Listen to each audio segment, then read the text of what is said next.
On Saturday, we saw yet another UFC fight night take place at the Apex, and I feel like Saturday's card was just another example of why the UFC needs to get out of the Apex, especially for their fight nights. It's honestly embarrassing at this point. They're just consistently rolling out low quality cards with a dead atmosphere. I get if it's one or the other. Not every card is going to be stacked.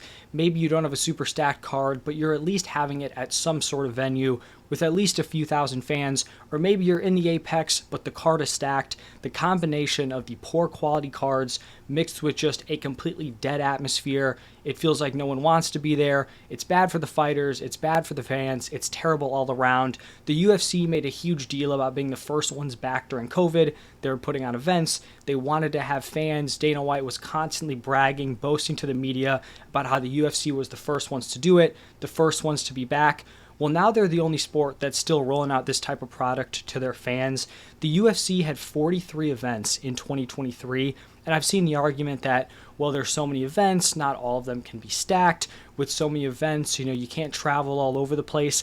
And I'm sorry, that is just not true. In 2019, before the pandemic, the UFC put on 42 events compared to 43 in 2023. None of those 42 events were at the Apex. That was before the Apex was even a thing. They were all at different venues with fans all over the country, all over the world.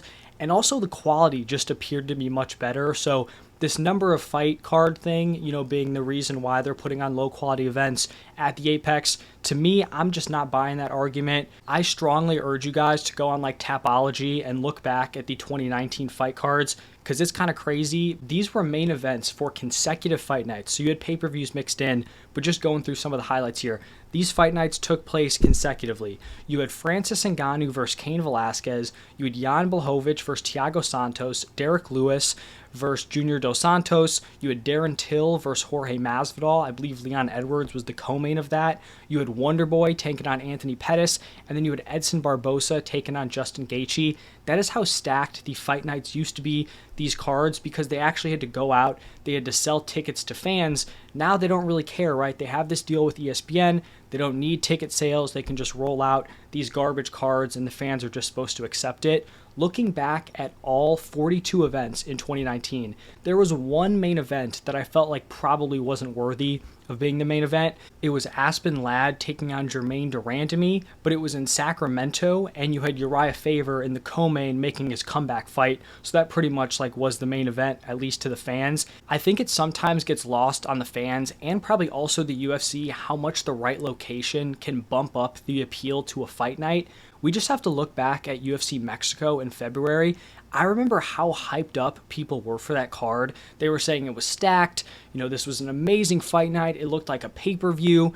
And, the top two fights were elite, no doubt about it. Brandon Moreno taking on Brandon Royval, and Yair Rodriguez taking on Brian Ortega. Those are two great fights, both main event worthy, but there actually was not a single other ranked fighter on the card, but everyone was still hyped because it was the connection that those fighters had to the location. That's what made it exciting.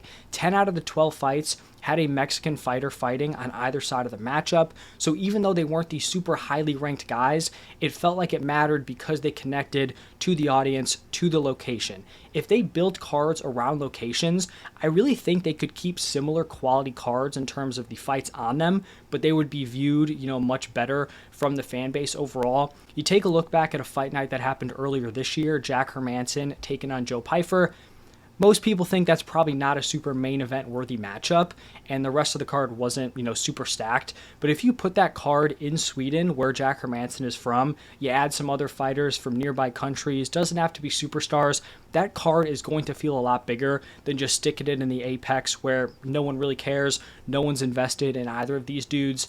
I just think the UFC has gotten incredibly lazy. The Apex shows are much easier and cheaper to put on.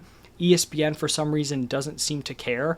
But I do think the argument that's kind of forgotten in all of this is that I feel like some fans are definitely starting to pass on these cards. There's not a ton of excitement, and it just seems like the UFC is prioritizing the short-term profit of we're not spending as much on this specific event over continuing to grow the organization, right? There are no new fans that are going to be tuning in to the fight card we saw last week with Tuivasa taking on Tybura, and they're going to want to continue watching, right? You're not traveling to different places. You're not getting fans to buy tickets to become invested in the organization. So I feel like it's a pretty short-term vision here that the UFC is operating with. I just wanted to run through all the different places that the UFC traveled to in 2019, which was the last year before we had the pandemic. These are going to be all the places they traveled to outside the United States. At this point, it seems like if we travel outside the US, double-digit times, it sounds crazy. I don't even know how many they did last year, maybe like around 5. But in 2019, we had Korean Zombie versus Frankie Edgar in South Korea. We had Jacare Souza taking on Jan Blachowicz in Brazil. You had Zabit Magomed Sharapov taking on Calvin Kattar in Russia. You had Damian Maia against Ben Askren in Singapore. Jack Hermanson versus Jared Cannonier in Denmark. Yair Rodriguez versus Jeremy Stevens in Mexico. Zhang Wei Li versus Jessica Andrade in China for the title. We should be seeing Zhang Wei Li taking on Yan Xiaonan in China, not at, the third fight on UFC 300. Doesn't make sense to me, just not capitalizing on the locations of these fighters. You had Valentina Shevchenko taking on Liz Carmouche for the title in Uruguay. Justin Gaethje versus Cowboy Cerrone in Canada. Gustafsson versus Anthony Smith in Sweden. Ally Quinta taking on Cowboy Cerrone in Canada. I don't know why they loved Cowboy in Canada so much, but they had him there twice. Alistair Overeem taking on Alexei Oleinik in Russia. Darren Till versus Jorge Masvidal in England. Jan Blachowicz versus Thiago Santos in the Czech Republic. Rafael Assunção versus Marlon Moraes in Brazil. And then Dos Santos versus Tuivasa in Australia. If you are a fan who started, getting really into the sport after the pandemic, it probably seems crazy that they traveled to all those places, but that is what they were consistently doing prior to the COVID-19 pandemic, and that just can't be used as an excuse anymore here for the UFC. In 2023, we're not even 3 months into the year, and we have already had some very questionable Apex main events here. Already talked about it, Hermanson, Pfeiffer, Imavov, Dolize. Those are questionable. You had a straight-up terrible main event with Jairzinho Rozenstruik taking on Gaziev. Just bad. Gaziev one fight in the division. And then this most recent card, I don't think Tuivasa versus Tybura is like a terrible main event. It's not good. It's fine.